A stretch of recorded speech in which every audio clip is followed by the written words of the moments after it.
गांव के लोग उसे एक साधारण गधा समझते थे, लेकिन जब मुश्किल घड़ी आई तो उसने अपनी अक्लमंदी से सबको हैरान कर दिया। एक गांव में रामू नाम का एक गरीब धोबी रहता था। उसकी रोजी रोटी का एकमात्र सहारा उसका गधा था, जिसे वह प्यार से बिरजू कहता था। बिरजू दिन भर कपड़े धोने के गीले बोझ उठाता और शाम होते होते थक कर चूर हो जाता, लेकिन रामू उसकी अच्छी देखभाल करता था। उसे भरपेट घास खिलाता और प्यार से उसके सिर पर हाथ फेरता। हालांकि गांव के लोग बिरजू को मूर्ख समझते थे और मजाक उड़ाते थे। एक दिन गांव में मेला लगा। रामू सोचा कि अगर वह ज्यादा कपड़े धोकर मेले में कमाई कर ले तो अच्छा रहेगा। उसने बिरजू पर 2 गुना बोझ लाद दिया और नदी किनारे की ओर बढ़ चला। रास्ते में एक पुल पड़ता था जो लकड़ी का बना था और थोड़ा कमजोर हो चुका था। जैसे ही रामू और बिरजू पुल पर पहुंचे, अचानक जोर की आवाज हुई और पुल का एक तख्ता टूट गया। रामू तो किसी तरह उछलकर किनारे पहुंच गया, लेकिन बिरजू का एक पैर फंस गया। रामू घबरा गया।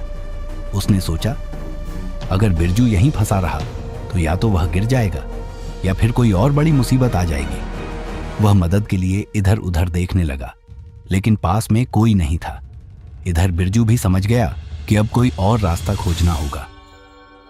गांव में सब कहते थे कि गधे मूर्ख होते हैं, लेकिन बिरजू तो कुछ और ही साबित करने वाला था। उसने अपना दिमाग लगाया और धीरे धीरे अपने शरीर का भार पीछे की ओर डाला। इससे उसका पैर जो लकड़ी के बीच फंसा था थोड़ा ढीला पड़ने लगा। फिर उसने अपना सिर ऊपर उठाया और जोर से हिनहिनाया ताकि रामू को समझ में आए कि उसे कैसे निकालना है। रामू को बात समझ में आ गई। उसने जल्दी से बिरजू के ऊपर लदे हुए कपड़ों का आधा बोझ नीचे उतार दिया। भार हल्का होते ही बिरजू ने जोर लगाया और अपना पैर बाहर निकाल लिया। फिर झट से पुल पार कर लिया। रामू खुशी से झूम उठा और बोला, अरे बिरजू, तुम तो मुझसे भी ज्यादा समझदार निकले।